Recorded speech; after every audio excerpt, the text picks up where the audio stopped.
We're going to be talking for a long time. I heard you guys love speeches, so I've got about 90 minutes of prepared remarks here. I want to thank you all for being here, especially, there we go, thank you. USA! USA! USA! USA! So, I want to thank our guardians, our airmen, and everyone else for the warm reception in a very, very cold place. I think it's probably the coldest place I've ever been, but you guys managed to do a great job despite the weather. I want to bring a message for President Trump. He's grateful for your service, grateful for what you do up here, and just wanted me to tell you that he's proud of you and he thinks about you. And of course, the same is true for everybody that's flanking me up here. We're thrilled to be here because the mission that you guys do is so important for the United States. It's important for our national security. And today, everybody that I met to a person was professional, was kind, was knowledgeable, and was dedicated to our country. You're a great credit to the United States of America, even though you are very, very far from home. I met some Texans and some Floridians today, and I thought to myself, man, you guys have really signed up for tough duty here in Greenland, but it's a beautiful place. It's a striking place, a very harsh place the Colonel showed me around, but a very beautiful place. Even in right now, I guess we're still, at least here in Greenland, in the heart of what is winter, because winter, I guess, lasts about 9 months here in Greenland. So I want to thank our reporters for following us around today and covering what we're doing. We'll take some questions from the reporters, but before we did that, I wanted to give some of my special guests an opportunity to say a few words. So we, of course, are thrilled to be joined by Juliet, our National Security Advisor's wife, and by my wife, our Second Lady, Usha.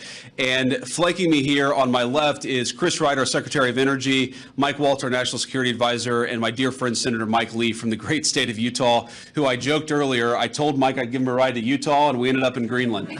But I want to, because each of them care about this territory and care about the mission of the American military here in Greenland, for various reasons, touching each of the areas that they focus on, I thought it would be worth hearing from each of them for a little while. So, Chris, if you would say a few words about the importance of energy. Thanks, Chris. Here we are. I will. Echo the Vice President's comments to thank you for your service to our country, wherever it is, whatever it takes. And I think we see right here in this beautiful air base in the high Arctic what energy can do. We can make a tough high Arctic environment a beautiful place to live, a comfortable place to live, all sorts of scientific instrumentation, military mission to monitor what's going on in the world. None of this was possible not long ago. President Trump was elected to re-energize America, to take the beauty that you've seen up here and make that a thing of pride and ambition again. Not shaming of energy, not trying to stop its growth and its prosperity, but to re-energize it. So energy makes the world a beautiful place to live. It makes us comfortable and have long, opportunity-rich lives. I'm thrilled and proud to be part of this administration with President Trump and Vice President Vance. Thank you all for your service. I'm honored to be here. Thank you, Chris. Mike?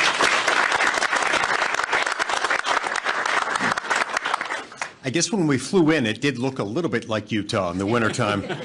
Only there are substantial portions of this land that are always covered in ice, and it doesn't change. I really enjoyed talking to a number of you a little while ago as you were telling me that when you're deployed here for a year without your family, without your spouse, without your children. That is emblematic of so many of the sacrifices that so many of our armed services personnel make. And my conversations with our airmen and guardians this afternoon reminded me of the fact that the American people are indeed in good hands. They're in your hands. What you do here makes us safer. And when we're going about our business, our day-to-day lives at home, we don't have to worry about the things that you worry about because you're doing it for us. Thank you so much for that. And I look forward to learning more about what you do here and about the future of the United States and its interaction with this amazing land in this part of the world. Thank you.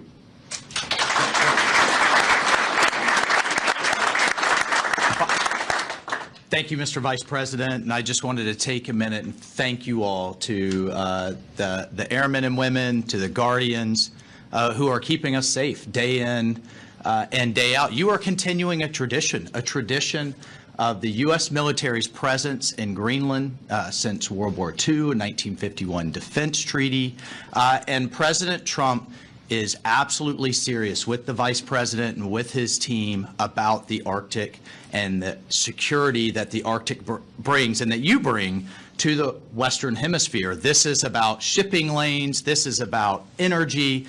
This is about fisheries. And of course, it's about your mission, which is keeping us safe and monitoring space, monitoring our adversaries, and making sure the American people can sleep safely in their homes day in and day out. So thank you for roughing it. Thank you for being without your families. I bet every one of you are going to pick somewhere in, I don't know, Florida or the Bahamas or something for your next duty station, I would think. But this is also, I mean, what an incredible adventure. I have yet to meet a veteran. My wife is a veteran. I am as well. And of course, the Vice President. I have yet to meet a veteran that says, wow, I regret my time in service. Instead, they cherish it the rest of their lives. So, appreciate this moment and this adventure that it is. And the American people, thank you. The President Trump thanks you, and I know the Vice President and the Second Lady thanks you as well. And it's just really an honor to be with you today. Thanks so much, VP.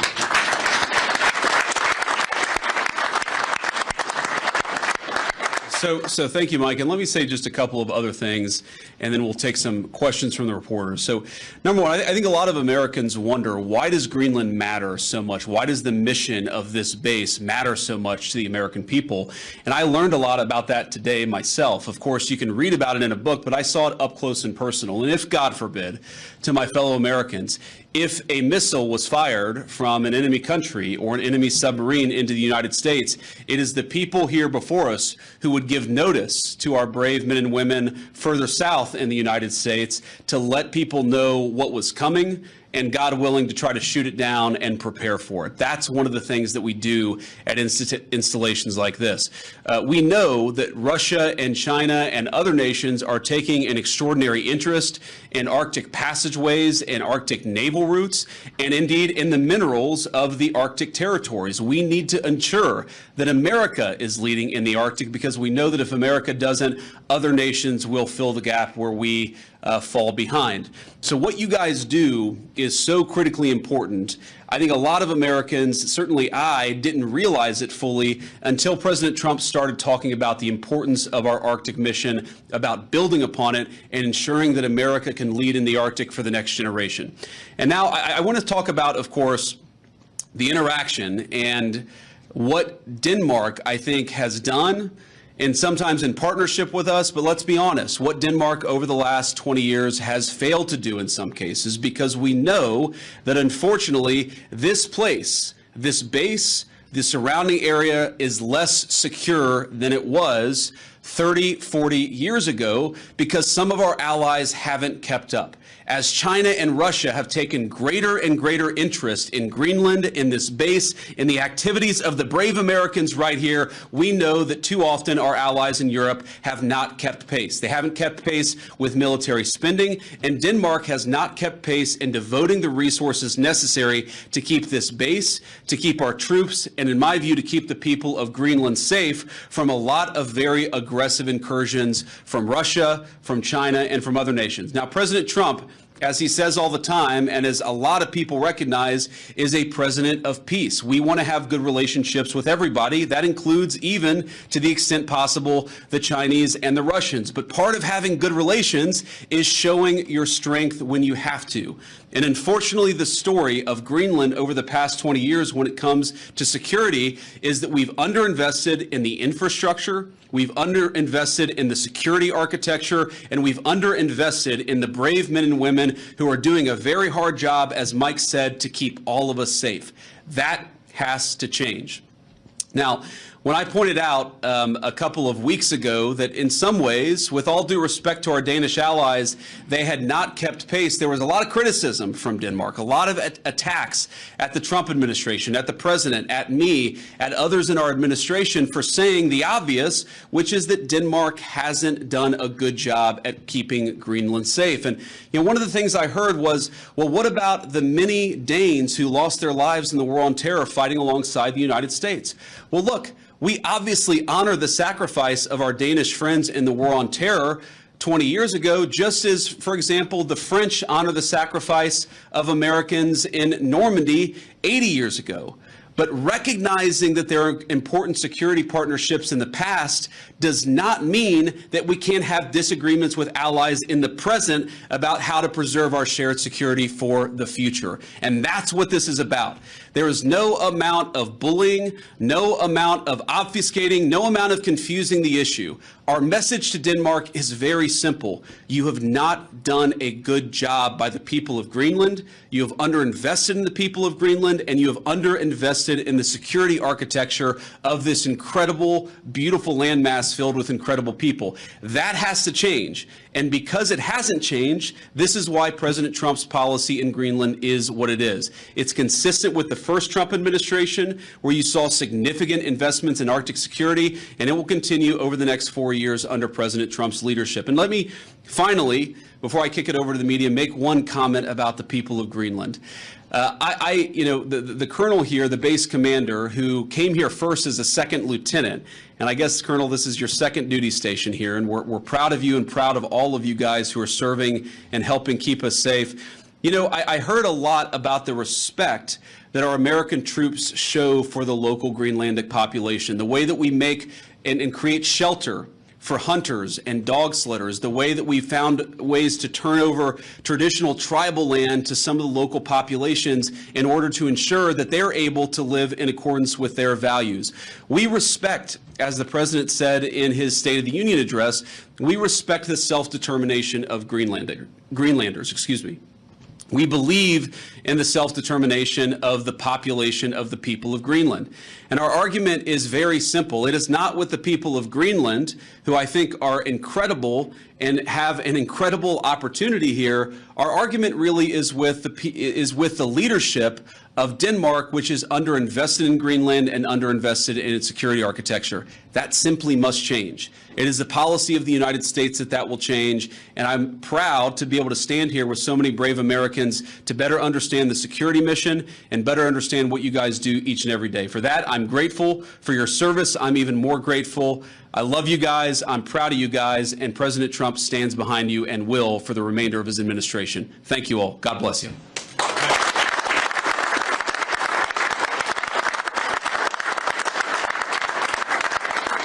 All right, now we'll take a few questions. Both you guys have your hands up. Whoever can go first. Red scarf, go first. Sure. Thank you, Mr. Vice President. Do you have any plans, are there plans to expand the U.S.'s military presence in Greenland beyond this base? Well, are there immediate plans to expand our military presence?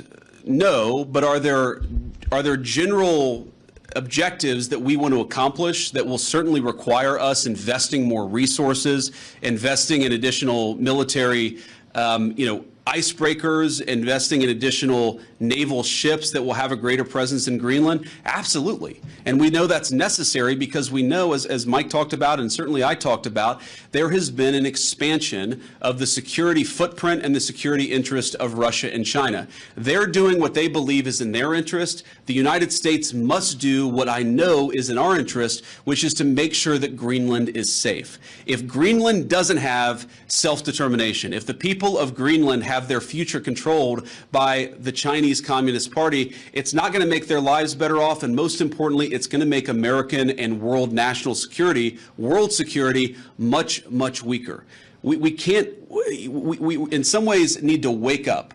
We need to wake up from a failed 40-year consensus that said that we could ignore the encroachment of powerful countries as they expand their ambitions. We can't just bury our head in the sand, or in Greenland, bury our head in the snow and pretend that the Chinese are not interested in this very large landmass. We know that they are. They've taken steps to put Greenland in ridiculous debt traps to invest and exploit the resources here. And we know that they're sending a lot of military resources here. Yes, over the medium term, the United States will meet that challenge. We will put our own resources here. We already have a lot of great resources here, but we know we're going to have to do more to counter some of the nations that we know that we're competitive with.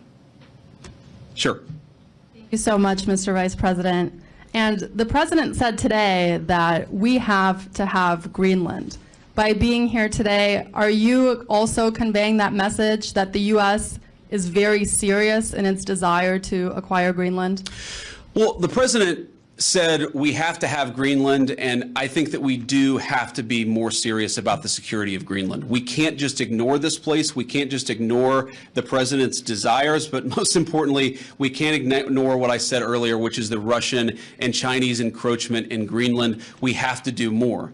Now, what the president said in his State of the Union address, and he was very clear about this, is we respect the self-determination of the people of Greenland, but my argument again to them is I think that you'd be a lot better coming under the United States security umbrella than you have been under Denmark's security umbrella. Because what Denmark's security umbrella has meant is effectively they've passed it all off to brave Americans and hoped that we would pick up the tab. We're simply saying to the people of Greenland, when the president says we've got to have Greenland, he's saying this island is not safe. A lot of people are interested in it. A lot of people are making a play. We know that America cares about the security of this island for the sake of the people of Greenland, but also for the sake of the national security interests of the United States of America. So our message is very simple. Yes, the people of Greenland are going to have self-determination. We hope that they choose to partner with the United States because we're the only nation on earth that will respect their sovereignty and respect their security, because their security is very much our security, as these brave Americans show.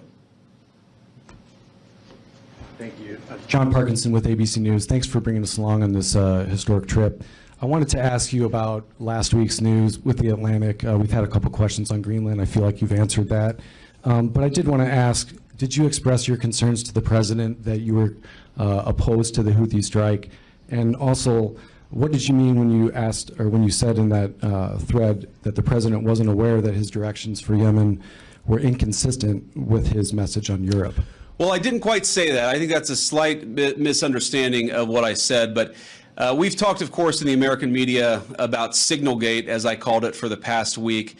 And here's what I told the president and the entire national security team is that, yes, it is in the interest of the United States of America to preserve navigation. Yes, it is in the interest of the United States to kill terrorists who are preventing navigation in the Red Sea. But we got to make sure that we do it right. We have to be careful. We have to make sure the timing is right. And of course, what that leak revealed, I think, is a private communication between the president's senior advisors about how best to prepare the American people for what we all thought we had to do, about the right timing of when we should do something, and of course, surfacing the strategic questions that we needed to decide and brief the president on so that he could ultimately make the decision about what we would do.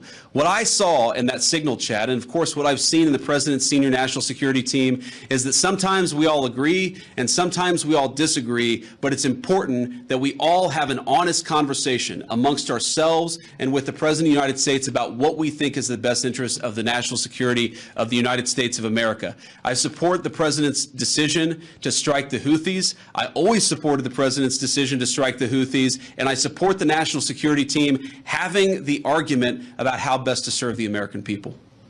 Good. In your security briefing today, did you see specific threats coming from China and Russia, things that you did not know about before? Are we talking battleships, icebreakers, any type of military equipment, or is it economic? Well, I don't want to get too specific, but yes, we know that the Chinese are very, very interested in this island. We've seen some of the economic pressures that they've tried to place on Greenland. We know that they're increasingly engaging in military training and military interest. Certainly, They've started to describe themselves as a near Arctic power, and I think part of that is justifying taking a further interest in Greenland and some of the surrounding territories. So we've seen very strong evidence that both the Chinese and the Russians are interested in Greenland. And why wouldn't they be interested in Greenland? It's a beautiful place. It has incredible people. It has its geographic placement makes it very important for the national security of the United States, but for world security, what we have to recognize is that if the Chinese and the Russians are going to pursue their national interest, we need a president who's going to pursue the American national interest, and that means ensuring that Greenland is safe. When can we expect an update on the internal investigation into that Signal chat leak? Has that investigation concluded, and what are the findings? I think we'll get an update soon. Look, we take it very seriously. We all accept that a journalist should not have been invited into the chat, and members of the administration, including my dear friend Mike, have taken responsibility for it. But I find the American media's obsession with this issue very, very interesting, because I happen to remember about 4 years ago when American military leadership made a catastrophic error that got 13 innocent Americans killed in Afghanistan and had about $80 billion of military equipment turned over to one of the worst terrorist organizations in the world. And for years, the American media ran cover for a Biden administration that refused to fire any generals or even launch an internal investigation that was meaningful and substantive about what happened. And now the same American media that covered for the Biden administration after the untimely death and the unnecessary death of 13 brave Americans is really, really interested in forcing the President of the United States to fire someone because of a Signal chat, That is not honest behavior from the American media. And if you think you're going to force the President of the United States to fire anybody, you've got another thing coming. President Trump has said it on Monday, on Tuesday, on Wednesday, on Thursday, and I'm the Vice President saying it here on Friday. We are standing behind our entire national security team. Yeah, go ahead. The tariffs. There's been some retaliation, some signals at least in the media that Canada's going to respond. Some of these others are going to respond to the president's tariffs. What's your message for Americans that are going to see costs increase on auto manufacturing, new cars, that kind of thing? Is it Buy America, or what's the message going forward there? Well, let me say a couple of things. First of all, for the Canadians, and we have many dear friends in Canada, and of course we love the Canadian people, but the Canadian leadership threatening retaliatory tariffs against the United States, as President Trump often says, they just don't have the cards. There is no way that Canada can win a trade war with the United States. What President Trump has said is that he wants to level the playing field. For decades, Canadian leadership has forced American farmers and American manufacturers to play by an unfair set of rules. All President Trump has said is that we're done playing by an unfair set of rules. If you're going to do something to our industries, then we're going to do something back to your industries. That's how you protect American manufacturing, and that's how you protect American jobs. Now, what I'd say to the American people is look, the president ran on this, and he said very clearly that we're done being the piggy bank of the entire world. For 40 years, in the same way that our European friends, I think, have neglected international security, for 40 years, a lot of our friends all over the world have used America as a piggy bank. They have used us to absorb all of their excess economic production. What has that meant for Americans? For Americans, that's meant manufacturing jobs declining. That's meant middle-class wages going down. That's meant whole towns that have been hollowed out by empty factories. And that means an America that is less safe because our manufacturing isn't as powerful now as it was 30 years ago. I've got all these brave Americans in front of me and a few behind me too. We want to send, if God forbid we have to send Americans to war, we want them to have weapons, the best weapons in the world that are manufactured in America and not in China. The way you do that is to rebuild the American manufacturing sector. The days of America being the piggy bank of the world, the days of closed factories, the days of people not being able to get a middle-class job in this country, they're over. And yes, that means we're going to have to fight back even against some of our friends and their unfair economic practices. But the long-term consequence of this is going to be higher wages, more manufacturing, and more economic security for the American people. We'll take a couple more questions. On Russia, has the U.S. agreed to those conditions that the Kremlin said were needed for that truce in the Black Sea? It included lifting sanctions imposed on Russian banks. Trump said this week that you were still looking at it. Well, there are a couple of different statements that are floating around out there, and some of them I think are mistranslations, and some of them are not totally clear what is even being asked for. But the president has said, and he's right, that I think we feel very good about where things are. We trust but verify. We make sure that what we're seeing from one party is met by the other party and vice versa. But I think that we've made an incredible amount of progress. We have to remember that this war started under Joe Biden's administration. It has led to an unbelievable amount of death and destruction. And for the first time in almost 4 years, thanks to President Trump's leadership, we have an opportunity to really achieve a peaceful settlement. The president's going to fight every single day to make sure that happens. And of course, we'll keep you guys updated as we continue to make progress. I do think if you look at what we've talked about, we've obviously got this energy infrastructure ceasefire. We've got a Black Sea commercial ceasefire that I think is almost done. And once we get there, we'll work on the next stage of the ceasefire. Yeah. President has previously not ruled out military force when he's talking about taking over Greenland, but your rhetoric today is more about encouraging the Greenlandic people to vote for independence.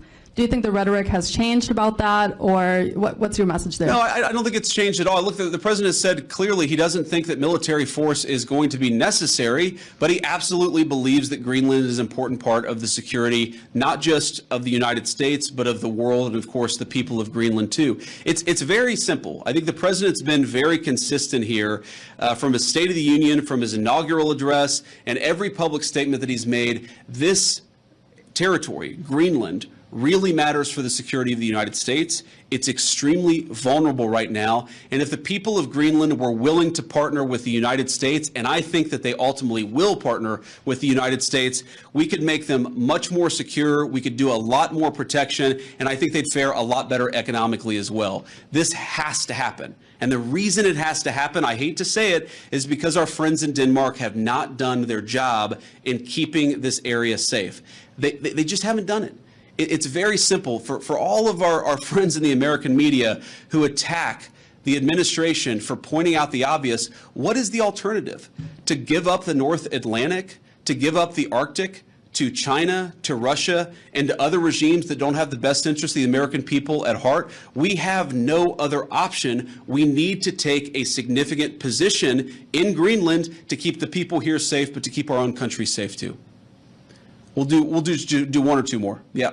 Trump said this week the U.S. would go as far as we have to go to acquire Greenland. In that same vein, on that question, are there plans that have been drafted to use military force to take over Greenland? Well, what the president has said, is that we need to have more of a position in Greenland. We need it, again, for the safety of the American people.